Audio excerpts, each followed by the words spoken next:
Bismillahirrahmanirrahim. Assalamualaikum warahmatullahi wabarakatuh.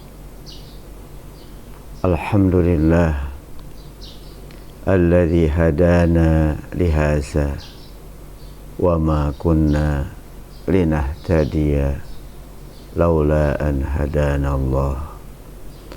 Allahumma salli ala sayyidina Muhammad wa ala ali sayyidina Muhammad wa ba'du.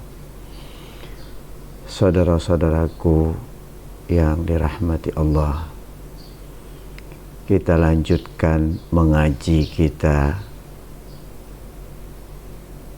terhadap surat Al-Baqarah.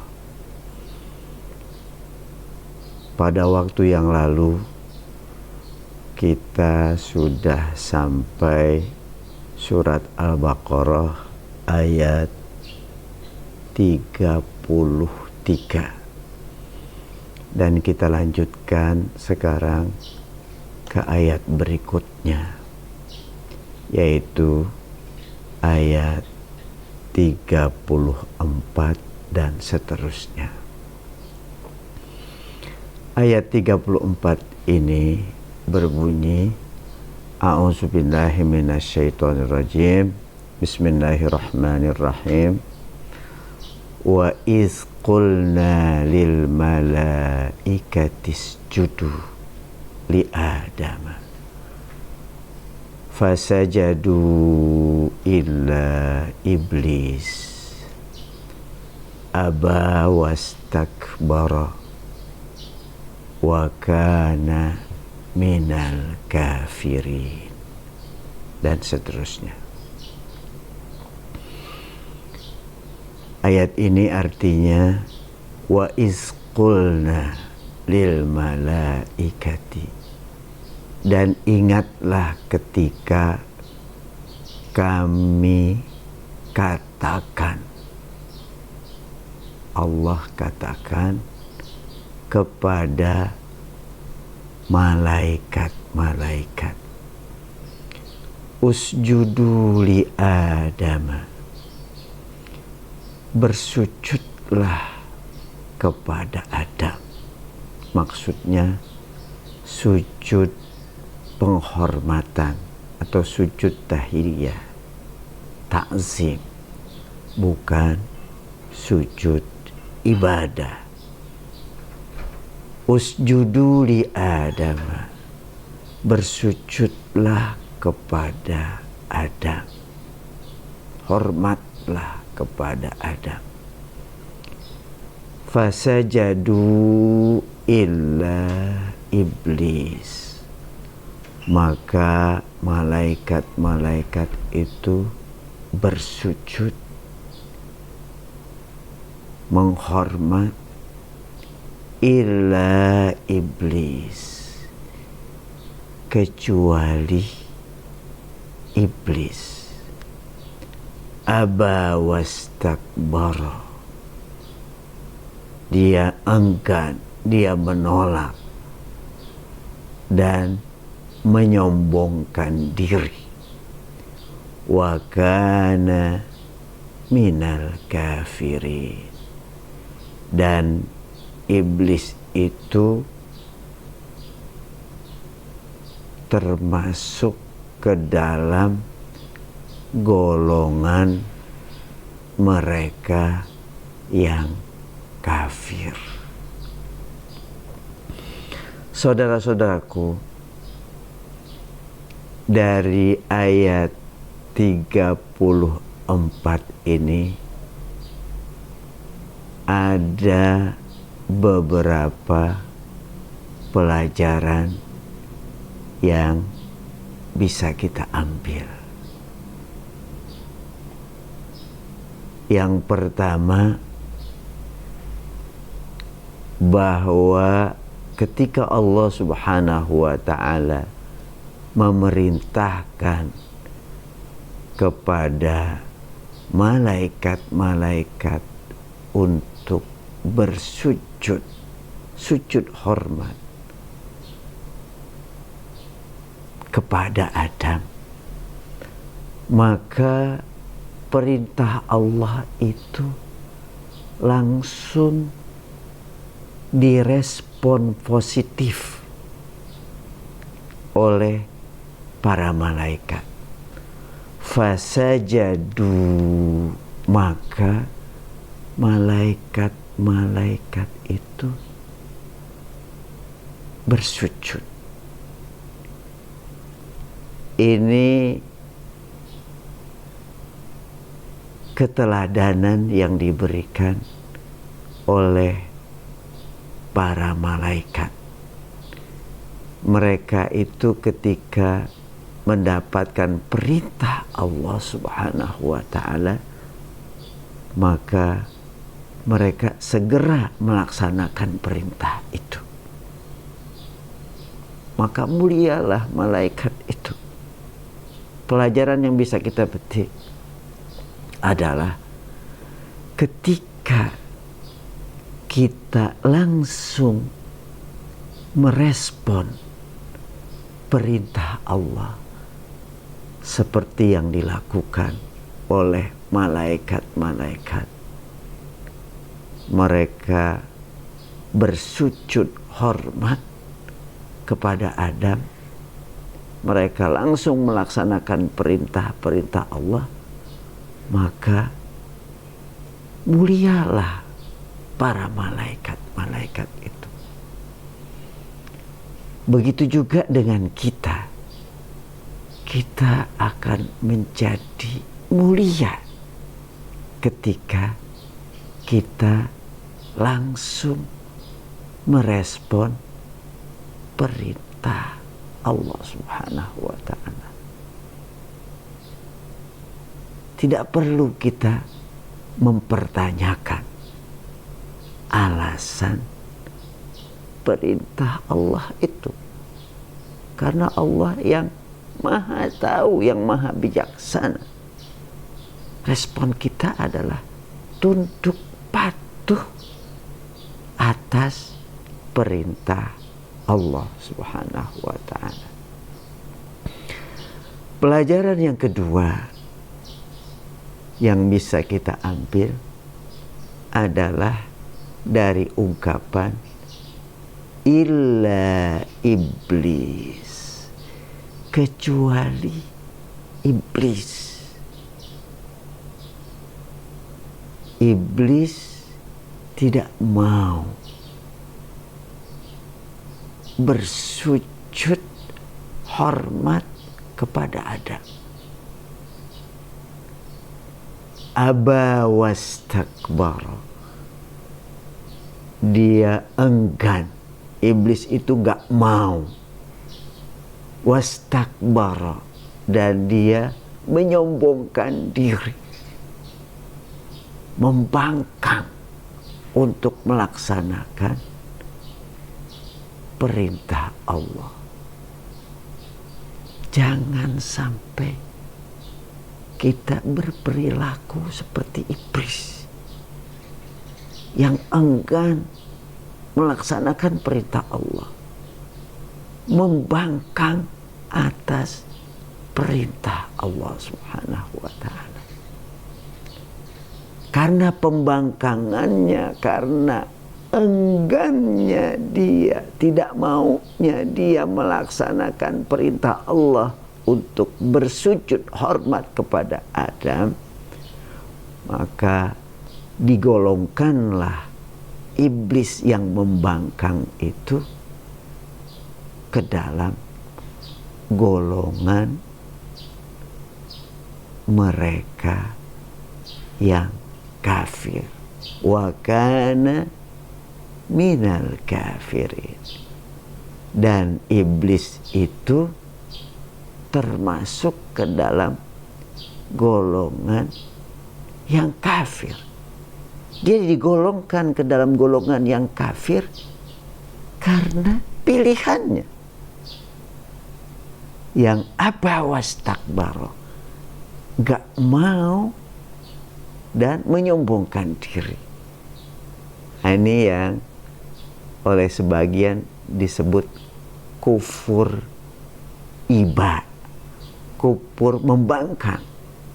Iblis itu percaya bahwa Allah sebagai Tuhannya, percaya, kalau dari sisi kepercayaan dia percaya.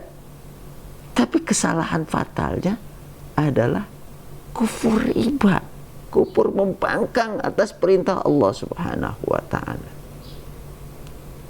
Jangan sampai perilaku kita nantinya mengikuti apa yang dilakukan oleh iblis laknatullah alaihi. Allah semoga melaknatinya. Diperintahkan oleh Allah Subhanahu wa ta'ala untuk bersujud kepada Adam, sujud hormat, tapi dia gak mau. Dia menyombongkan diri, dia menolak karena ketidakmauannya, karena penolakannya, karena menyombongkan dirinya itulah, maka dia digolongkan ke dalam golongan orang-orang yang kafir. Itu pelajaran yang bisa kita ambil. Selanjutnya, saudaraku, pada ayat ke-35, A'udzubillahi minasyaitonirrajim. Wa qulna ya Adamuskun anta, dan kami katakan, kata Allah Subhanahu wa ta'ala, wahai Adam, uskun anta wa zaujukal jannah, tinggallah kamu dan pasanganmu, istrimu di dalam surga.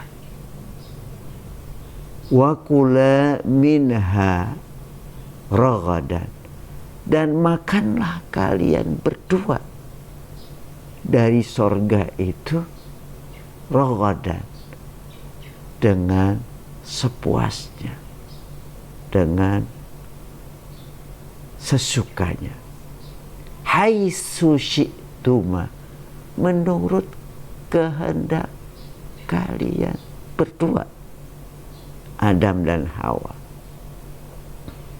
Tapi diingatkan oleh Allah Subhanahu wa ta'ala, wala taqraba hadhihi syajarata, dan janganlah kalian berdua mendekati pohon ini.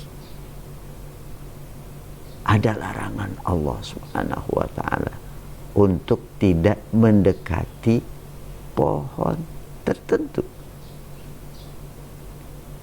Fatakuna minaz zalimin, niscaya kalian berdua akan menjadi golongan orang-orang yang zalim kalau mendekati pohon yang dilarang oleh Allah Subhanahu wa ta'ala untuk mendekatinya. Ada pelajaran yang bisa kita petik dari ayat 35 ini, bahwa larangan Allah kepada Adam dan Hawa untuk mendekati pohon yang dilarang oleh Allah Subhanahu wa taala. Wala taqraba hadhihi syajarata. Janganlah kalian berdua mendekati pohon ini. Fatakuna minaz zalimin. Maka kalian berdua akan menjadi orang-orang yang zalim. Bahwa kesalahan yang dilakukan atau pelanggaran yang dilakukan oleh keduanya, bukan oleh Adam saja, Adam dan juga Hawa istrinya. Jangan kalian berdua mendekati pohon ini. Niscaya kalian akan menjadi tergolong orang-orang yang zalim. Pelajaran yang lain bahwa melanggar aturan Allah adalah kezaliman. Zalim itu artinya menempatkan sesuatu bukan pada tempatnya. Satu pohon yang dilarang oleh Allah Subhanahu wa taala untuk didekati, untuk dimakan. Bahasanya jangan kamu dekati. Mendekati saja terlarang.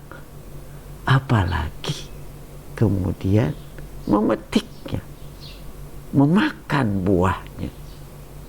Lebih terlarang lagi. Nah, melanggar aturan Allah adalah zalim.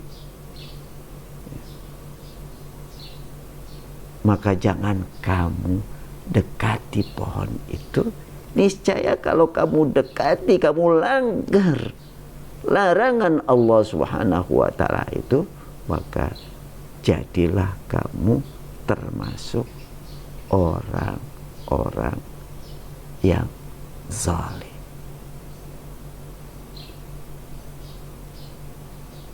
Jangan lakukan penyimpangan atas aturan-aturan Allah Subhanahu wa taala. Karena penyimpangan itu akan menyeret seseorang kepada kezaliman. Fatakuna minaz zalimin. Ayat selanjutnya, saudara-saudaraku, yaitu ayat 36.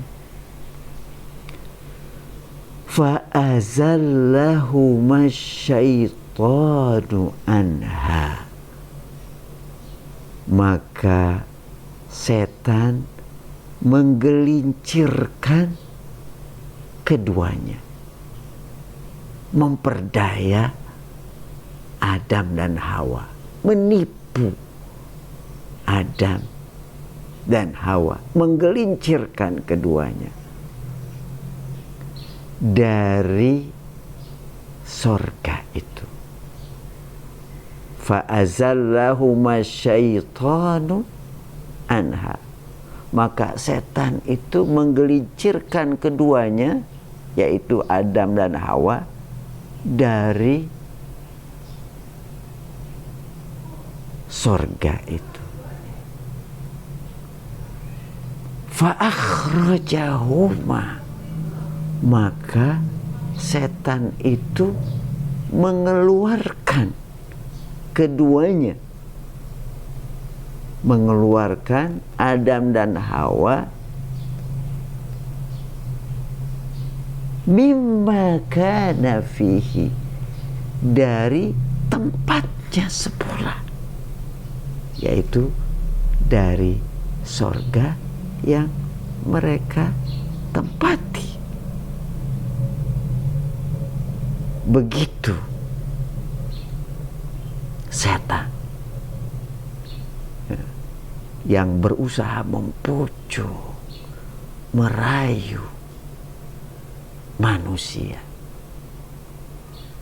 membujuk Adam dan Hawa untuk mendekati pohon yang dilarang oleh Allah Subhanahu wa taala, dengan menggambarkan bahwa larangan Allah itu karena Allah tidak menginginkan agar Adam dan Hawa tetap di sorga, tetap mulia, tetap tinggi martabatnya, sampai dia katakan di hadapan Adam dan Hawa, ini lakuma laminan nasihin, sesungguhnya aku hanyalah ingin menasehati kalian itu, aku tidak berkepentingan apa-apa, cuma menasehati saja. Diputar balik oleh iblis larangan Allah itu. Padahal Allah sudah mengatakan kalau kamu mendekat maka kamu akan menjadi zalim. Ya.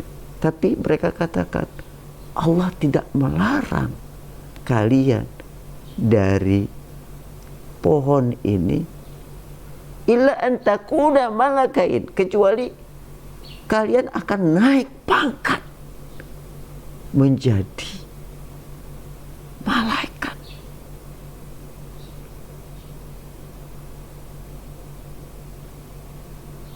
Au takuna minal khalidin, atau kalian akan kekal di dalam surga. Kalau kalian makan, kalian akan naik pangkat dari manusia menjadi 2 malaikat. Kalian akan kekal di dalam surga. Begitu iming-iming iblis, akhirnya terpedayalah Adam dan Hawa dengan iming-iming iblis yang menipu. Itu seperti dijelaskan di dalam surat Al-A'raf. Karenanya hendaknya kita jadikan pelajaran bahwa setan itu adalah musuh kita. Iblis itu musuh kita. Aduun fattakhizuhu aduwa, maka jadikanlah dia sebagai musuh. Jangan sekali-kali terpedaya oleh pucuk rayu, bisikan dan tipuan iblis. Karenanya diajarkan kepada kita untuk berta'awuz, minta perlindungan kepada Allah Subhanahu wa ta'ala dari kejahatan setan. A'udzubillahi minasyaitonir rajim. Aku berlindung kepada Allah dari godaan setan yang terkutuk.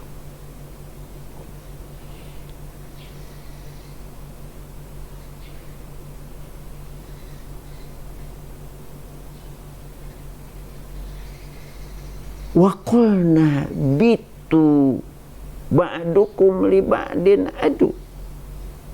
Selanjutnya kata Allah, kami katakan turunlah kalian, ihbitu, turunlah kalian dari surga itu, ba'dukum li ba'din adu, sebagian kamu adalah musuh bagi sebagian yang lain. Disuruh turun, Adam, Hawa, iblis turun. Sebagian kamu adalah musuh sebagian yang lain. Begitu. Ya, iblis adalah musuh manusia yang harus diperlakukan sebagai musuh. Jangan ditemani. Fattakhizuhu aduwa. Walakum fil ardi mustaqarrun, dan kalian akan mendapatkan di bumi itu mustaqar, tempat menetap di bumi.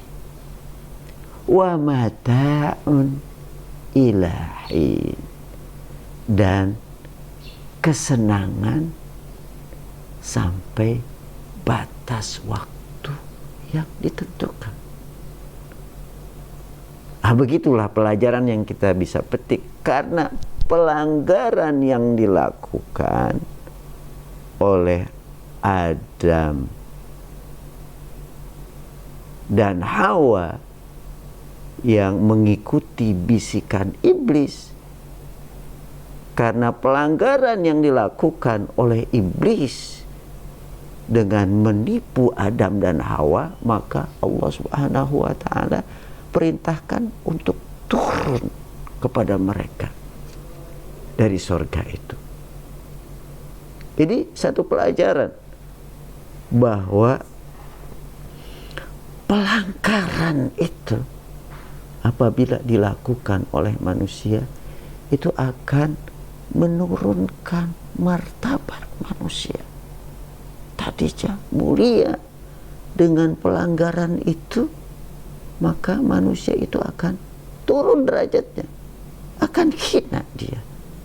Ketika seseorang yang diamanahkan dalam sebuah jabatan kemudian dia melakukan pelanggaran, penyimpangan, dia melakukan korupsi, maka turunlah dia dari kemuliaannya, hina dia dengan pelanggarannya. Itu pelajaran yang bisa kita petik, bahwa kita akan tetap mulia ketika kita komitmen pada perintah Allah Subhanahu wa ta'ala, bahkan akan terus mulia. Tapi ketika manusia itu melakukan pelanggaran, maka dia akan turun kemuliaannya seperti diturunkannya Adam dan Hawa serta iblis dari surga itu. Na'udzubillah min zalik. Semoga Allah Subhanahu wa ta'ala menjaga diri kita untuk tetap komitmen dan tidak melakukan pelanggaran apapun dari aturan-aturan Allah Subhanahu wa ta'ala. Walakum fil ardi mustaqarrun, dan bagi kalian ada tempat menetap di bumi itu. Wa mata'un ilahi, dan kesenangan sampai batas waktu yang ditentukan. Manusia itu akan mendapatkan kesenangan di bumi ini sampai batas waktu yang ditentukan, sampai berakhir ajalnya. Nah, karenanya kematian itu disebutkan oleh Allah Subhanahu wa ta'ala sebagai hazimul lazat, pemutus kelezatan. Orang sudah tidak bisa menikmati lagi kehidupannya di dunia kalau dia sudah meninggal. Untukmu di dunia ini mustaqarrun, tempat menetap, wa mata'un ilahi, dan kesenangan sampai batas waktu yang ditentukan. Selanjutnya pada ayat 37 Allah Subhanahu wa ta'ala melanjutkan firman-Nya, fatalaqqa Adamu mir rabbihi kalimatin, maka Adam menerima dari Rabb-Nya, dari Tuhannya, kalimat-kalimat. Yang dimaksud dengan kalimat-kalimat adalah kalimat penyesalan yang diajarkan oleh Allah Subhanahu wa ta'ala, yaitu kalimat-kalimat yang berbunyi Rabbana zalamna anfusana, wahai Tuhan kami telah melakukan kezaliman atas diri kami. Wa illam taghfir lana, jika engkau tidak mengampuni kami, wa tarhamna, dan kamu tidak memberikan rahmat, ampunan, kasih sayang kepada kami, lanakudanna minal zalimin, tentu kami akan menjadi orang yang zalim. Allah mengajarkan kepada Adam kalimat penyesalan. Ada penyesalan di dalam hati Adam atas kesalahannya yang mengikuti bisikan iblis. Lalu penyesalannya itu diajarkan oleh Allah Subhanahu wa ta'ala untuk memformulasinya dalam ungkapan penyesalan di hadapan Allah Subhanahu wa ta'ala. Rabbana zalamna anfusana, wahai Tuhan kami telah melakukan kezaliman atas diri kami sendiri. Wa illam taghfir lana lanakunanna minal khasirin. Wa illam taghfir lana wa tarhamna lanakunanna minal khasirin. Jika engkau tidak mengampuni kami, engkau tidak memberikan rahmat kasih sayang kepada kami, sungguh kami akan menjadi orang yang rugi. Kalimat-kalimat penyesalan itu diterima oleh Adam dari Allah Subhanahu wa ta'ala. Kemudian dia ungkapkan di hadapan Allah Subhanahu wa ta'ala, fatalaqqa Adamu min rabbihi kalimatin, maka Adam menerima dari Tuhannya, dari Robnya, kalimat penyesalan, pengakuan bahwa dia telah melakukan kesalahan. Dia sudah meminta ampun kepada Allah Subhanahu wa ta'ala, dia minta rahmat kasih sayang Allah Subhanahu wa ta'ala, maka fataba alaihi, lalu Allah menerima tobatnya. Ini satu pelajaran. Apabila manusia telah melakukan kesalahan apapun, hendaknya dia menyadari, dia mengakui atas kesalahan, mengakui dulu bahwa aku telah berbuat salah. Setelah itu dia minta ampunan kepada Allah Subhanahu wa ta'ala. Fa illam taghfir lana, minta ampunan kepada Allah Subhanahu wa ta'ala, minta rahmat, minta kasih sayang. Tidak ada kesalahan, sekalipun kesalahan itu besar, yang apabila diakui sebagai sebuah kesalahan, kemudian dimohonkan kepada Allah Subhanahu wa ta'ala untuk Allah mengampuni kesalahan itu, dan Allah merahmati dia, tidak ada kesalahan yang tidak diampuni. Innallaha yaghfiru dzunuba jami'an, sesungguhnya Allah mengampuni dosa-dosa itu semuanya, kata Allah Subhanahu wa ta'ala. Betapa rahmatnya Allah, betapa sayangnya Allah Subhanahu wa ta'ala kepada manusia. Allah mengampuni seluruh dosa, semuanya. Karenanya apabila kita telah tergelincir ke dalam sebuah kesalahan, maka segeralah menyesal atas kesalahan itu.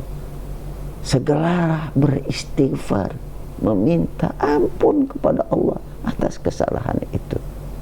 Hentikan kesalahan itu dan mintalah ampunan, mintalah rahmat kepada Allah Subhanahu wa ta'ala, kasih sayang kepada Allah Subhanahu wa ta'ala, seperti yang dilakukan oleh abuna, oleh bapak kita dahulu, Adam alaihissalam. Menyesal atas kesalahan itu, menghentikan kesalahan itu, kemudian mengakui itu sebagai kesalahan, meminta ampunan atas kesalahan itu, dan meminta rahmat kepada Allah Subhanahu wa ta'ala. Fatalaqqa Adamu min rabbih kalimatin, maka Adam menerima dari Rabbnya, dari Tuhannya, kalimat-kalimat penyesalan. Fataba alaihi, maka Allah menerima tobatnya itu.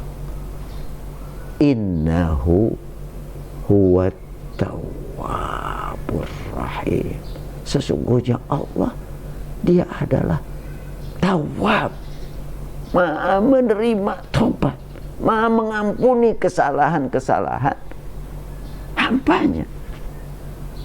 Dia Maha Rahim, Maha sayang kepada makhluknya, kepada hambanya. Begitu penutup ayat 37, bahwa Allah Subhanahu wa ta'ala Tawwab. Karenanya kita sering-sering bertobat. Ya Tawwab, tub alayya, ya Allah, terimalah tobatku. Ya Tawwab, tub alayna, ya Allah yang Maha terima tobat, terimalah tobat kami. Ya Arhamar Rahimin, irhamna, wahai Allah yang Maha Rahim, Maha Sayang, berikanlah kasih sayangmu kepada kami. Allah Maha penerima tobat. Nah, karenanya hendaknya kita bertobat atas segala kesalahan yang kita lakukan, besar atau kecil, sengaja atau tidak sengaja. Wallahi, kata Rasulullah, inni la astaghfirullah wa atubu ilaihi fi kulli yawmin mi'ata marrah. Demi Allah, aku sungguh beristighfar, meminta ampunan dan bertobat kepadanya, kepada Allah Subhanahu wa ta'ala, sehari 100 kali. 100 kali. Begitu keteladanan yang diberikan oleh Rasulullah sallallahu alaihi wasallam. Dan Allah itu juga Rahim.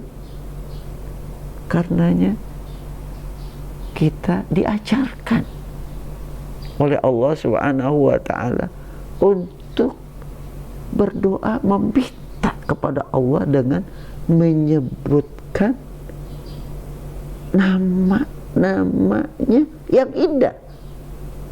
Walillahil asmaul husna fad'uhu biha. Sesungguhnya Allah Subhanahu wa ta'ala mempunyai nama-nama yang indah, sifat-sifat yang indah, seperti Tawwab, seperti Rahim, Rahman. Fad'uhu biha, maka berdoalah dengan nama-nama yang indah itu. Begitu Allah Subhanahu wa ta'ala memberikan arahan kepada kita untuk menyebut nama-nama Allah yang indah dan berdoa dengan menyebut nama-nama tersebut. Ya Tawwab, tub alaina. Ya Allah yang Maha penerima taubat, terimalah taubat kami. Ya Arhamar Rahimin, irhamna. Wahai Allah yang paling pejayang di antara yang menyayangi itu, maka sayangilah kami. Biasakan ketika kita berdoa sambil kita menyebutkan nama-nama Allah yang indah. Seperti kita minta rezeki, ya Razzaq urzuqna rizqan halalan thayyiban. Ya Allah yang Maha pemberi rezeki, berikanlah rezeki kepada kami yang halal, yang baik. Ya Syafi Ishfina. Ya Allah yang Maha penyembuh, sembuhkanlah kami dari sakit kami, dan begitu seterusnya. Ini pelajaran yang bisa kita petik dari ayat 37. Sampai di sini dulu. Subhanakallahumma wa bihamdika asyhadu an la ilaha illa anta astaghfiruka wa atubu ilaik. Assalamualaikum warahmatullahi wabarakatuh.